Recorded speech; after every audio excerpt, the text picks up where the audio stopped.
What's going on, guys? Welcome back to the channel. In today's video we have a serious problem with the Corvette C8. As you guys see in the previous episode, we went ahead and put some new rims and a new steering wheel on this car, and it turns out we are having some transmission issues with it. So let's go ahead and hop inside it and see exactly what's going on with it.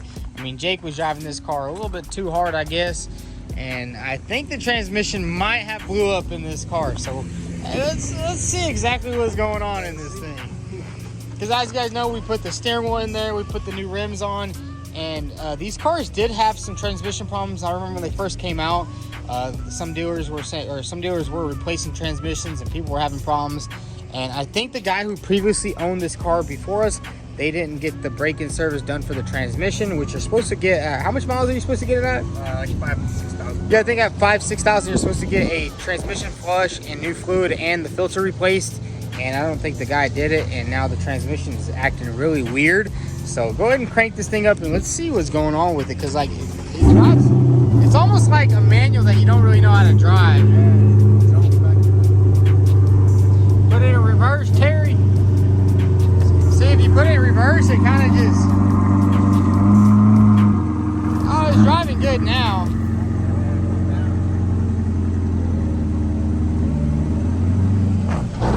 See what it's doing? It's like it's like a manual. You don't know how to drive it.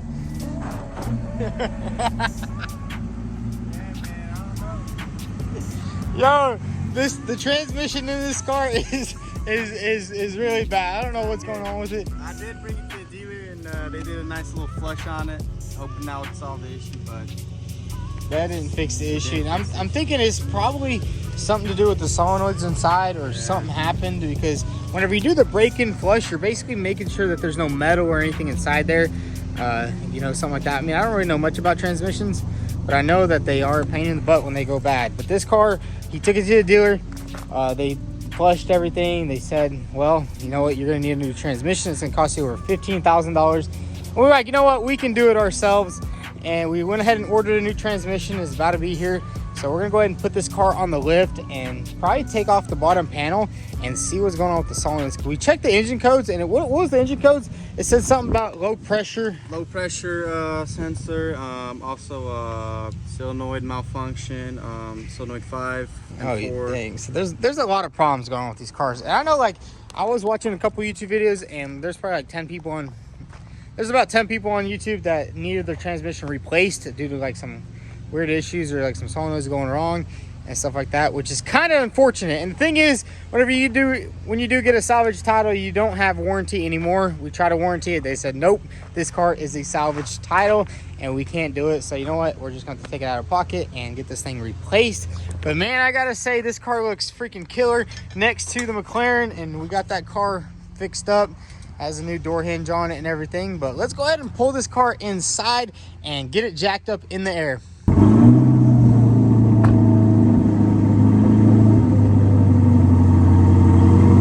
There we go.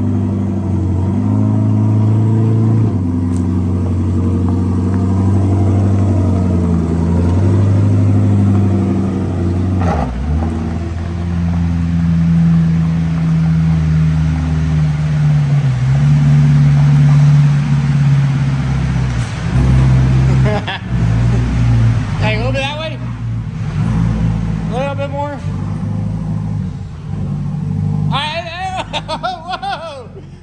Yo, back it up a little bit. All right, that's good. Yeah, you can see this car just likes to hop all over. It's like an amateur trying to drive manual, because I'm guessing the solenoids or something's weird going inside the transmission, and the dealer couldn't fix it, and they said replace the transmission. So that's what we're gonna do. I mean, check it out. We also went ahead and cleaned up the entire shop. It looks absolutely amazing in here. And we did also take the Mustang to the scrapyard, and they gave us exactly 1 penny for it, but that's okay. Now we're gonna go ahead and lift this thing up, and we definitely wanna check out what's going on with those solenoids. Maybe it's just a solenoid issue. Maybe it needs a full transmission, but the solenoids are like $2 for each set, and there's 2 of them, which is around $4,000. And then a used transmission is around 5-6. So it's kind of not worth risking just replacing the solenoids, because then you have the clutches, you have the clutch basket, you have all this other crazy stuff inside a DCT transmission. But anyways, let's go ahead and get this car up in the air, and then we'll check out that transmission. Yeah,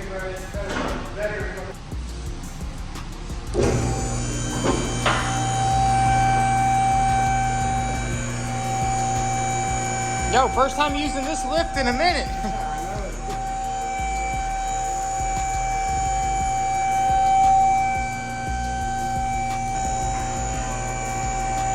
So we got the Corvette up in the air, and now what we're gonna do is go ahead and remove this under tray right here. This is gonna allow us access to the transmission, and I think we're just gonna take off one of the bottom oil pans of the transmission and kind of see if we can see anything wrong inside there, because Jake did say it was probably the solenoids inside, something like that, maybe. Yeah, it said the solenoids 5 and 6 were stuck on the... So maybe if we can just open them up, they'll be good to go, but who knows? I mean, these cars, they just came out not too long ago, and I guess they're still trying and true in the transmission. But let's go ahead and remove this plate right here. There's a couple of bolts. We'll drop that down, and then we'll get into the transmission.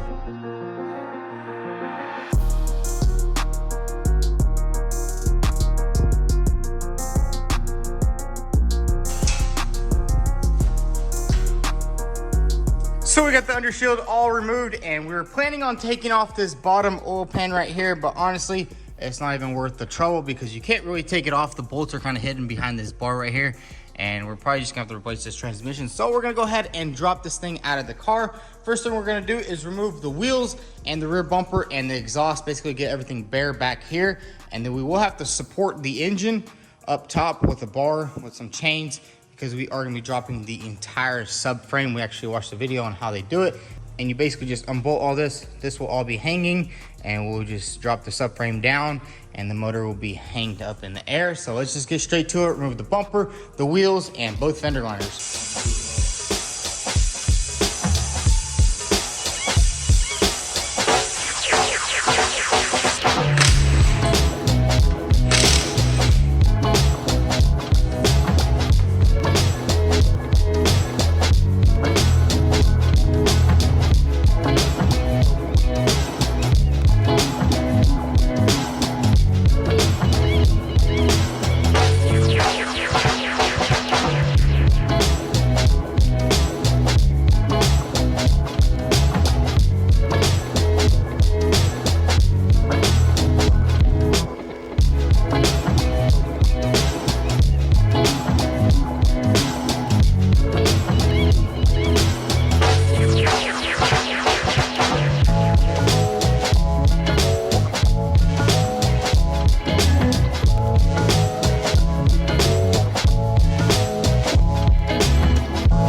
So me and Jake got pretty much everything disconnected, and the way we are going to be dropping this transmission is basically we have to remove the subframe. So we have to drop the subframe down and suspend the engine in the air. So we went ahead and disconnected everything from the spindles right here. We got the tie rod off, we got the lower control arm off, and then we also unbolted the axle right here. That means everything can just slowly slip down. And the way the dealership does it, they basically bolt a couple of bolts into the engine, and then they have a bar that goes across, and then you just suspend the engine in the air in the transmission. Then you drop the subframe down, remove that out of the place, and then basically you have access to the transmission. Because I mean, there's no way to drop this transmission without dropping the subframe, which is kind of dumb. I wish they would have made like access panels where it kind of just drops over to the side, but that's perfectly fine. So now what we need to do is go ahead and suspend the engine in the air with a bar and some chains. And we got to be really careful, because I mean, if this engine falls down, it's going to take everything else with it, and it's just going to cause so much more damage, and we don't really want to do that. So we're going to have to think of a clever solution to get this motor suspended in the air while we remove the subframe. And then once we do that, we'll basically just put that table right here, lower the subframe onto the table, and bolt it all down, and then we'll start working on the transmission. And I am very curious on what this oil filter in here looks like, because we did get the car serviced at the dealer, and I don't think they did a transmission filter change, but that's all good. We'll probably take it off later once we get the engine off. But pretty much everything here is disconnected. This side's all disconnected. Got the sway bars off, control arms, everything. Yeah, the subframe is like 4 bolts, I think. We got one right here, 2 right here, and then right there. and we can basically just slip this thing off. Obviously, we'll have to take off all the brake lines, smooth everything off, take everything off. It's a pretty complex job. I mean, we've been at it for a couple hours. I mean, we pretty much got everything stripped down and almost ready to go, but we just got to keep cranking. So let's go over this car back down and get this engine suspended in there.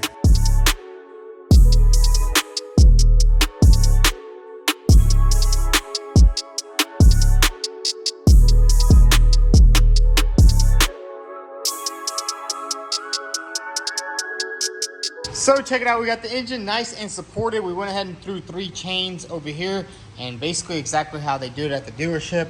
You bolt it onto the head and it's gonna hold the engine up in the air while we take the transmission out. Now what we need to do is go ahead and lift the car up in the air, drop the subframe off, and then take off this transmission.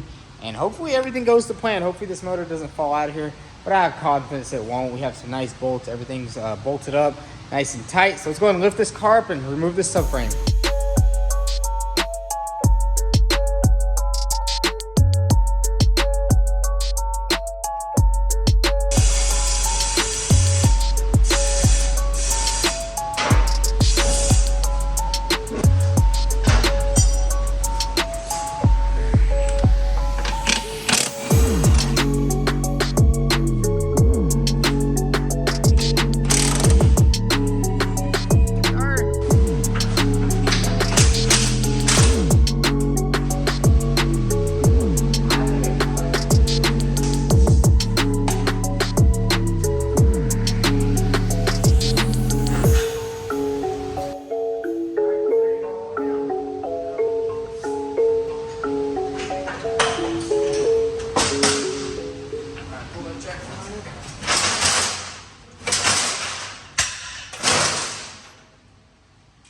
So check it out, we got the subframe off the car, and we also went ahead and unplugged the transmission, and now we have to think of the best way to get this transmission out of here.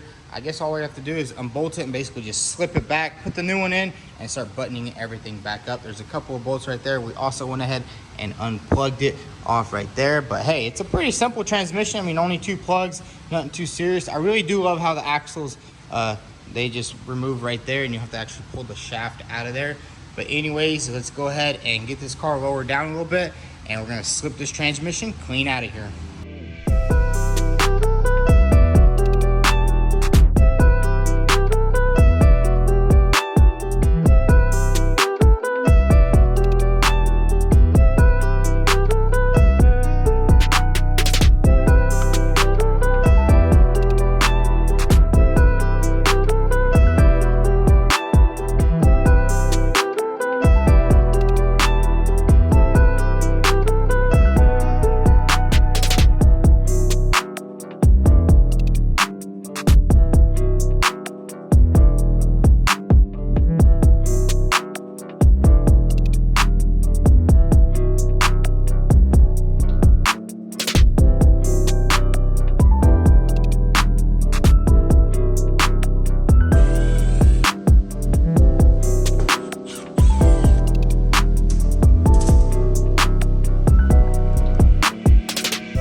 Check it out, we finally got this transmission out of this car, and man, look how freaking huge this transmission. Well, I mean, you can see how much space it took up, but honestly, it wasn't too complicated. I mean, it's just a GM car, so it got everything out. It just slipped right out, and it's pretty crazy how it is a dual clutch. So we have the clutch in here, and then the flywheel, and you don't have to unbolt anything. You basically just slip it clean out, which is pretty cool. So you don't have to worry about dealing with the little bolts in the back like on most automatics. But we got everything just chilling in here for now. And now we're gonna take a look at the transmission. I mean, look how huge this thing is. Literally, it's the size of a 4-cylinder engine, which is crazy.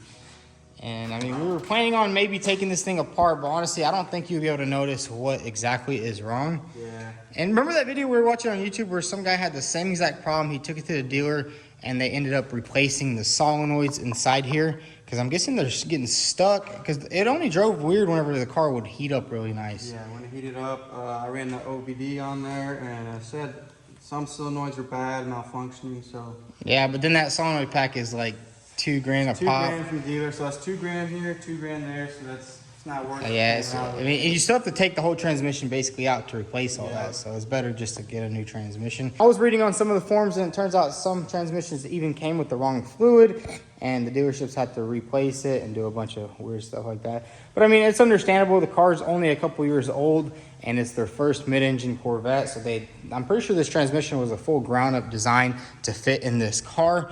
And I guess they're having a little bit of issues. But honestly, they'll get it all figured out. I mean, 2, 3, 4 years down the road, I mean, I don't think you should have any transmission problems like they were having. Because, dude, they were having a lot. They recalled a bunch of them. And, well, ours wasn't recalled. Well, the forums are blowing up. Yeah, it's pretty crazy, though. You buy a brand new car and you have transmission issues, which, I mean, it is what it is, you know. That's the kind of risk you're taking with these transmissions. And another guy his transmission was leaking out of one of the solenoids or something over here. But ours, I mean, maybe it was leaking a little bit. I mean, you can see well, this is probably just from this cooler up top. Yeah, he had a leak somewhere on the side. Yeah, I think it was on the other side, actually. But, dude, this thing is so freaking huge. I mean, it's bigger heavy than the whole 4-cylinder motor that we have over there. Oh, yeah, it is heavy. And we did have to run to Harbor Freight, get this jack right here, and it worked beautifully. It's a pretty tight, crammed up area in there, but honestly, I wouldn't do it again if I had to. Nope. That's for sure. But yeah, I mean, now all we have to do is put the nut. Now all we gotta do is put the new transmission on the stand. Basically, clamp it up exactly like this. I think we will have to put these brackets on the new transmission and then just lift it back up there. It's pretty cool. The dealer actually has a cool setup. They have like a table that lifts up, and they bolt this right here to the transmission, and it just lifts up into the motor. I guess it elevates. Yeah, I guess they're set up for it because they know they got to replace a bunch of them. They probably already replaced thousands of them, to be honest. They just don't have no recall yet. Yeah, I mean, they will. This is a 22, so they'll probably come out the recall here soon. Yeah. But that's all good. It is what it is. And we did also pop the filter out, and I mean, everything looks good, though. I don't see like any metal shavings or anything in there. Anything that would cause the transmission not to shift. But like I said, this is a new car, new transmission. Stuff's gonna go wrong. So guys, that's gonna be a wrap for today's video. Unfortunately, we do have to replace the transmission on this car, but the good thing is me and Jake can basically handle anything, and it's kind of a cool experience to change the transmission on a 2020 Corvette, or I think 22 Corvette. But anyways, if y'all enjoyed today's video, go ahead and hit that like button. Also follow us on Instagram. Thanks for watching.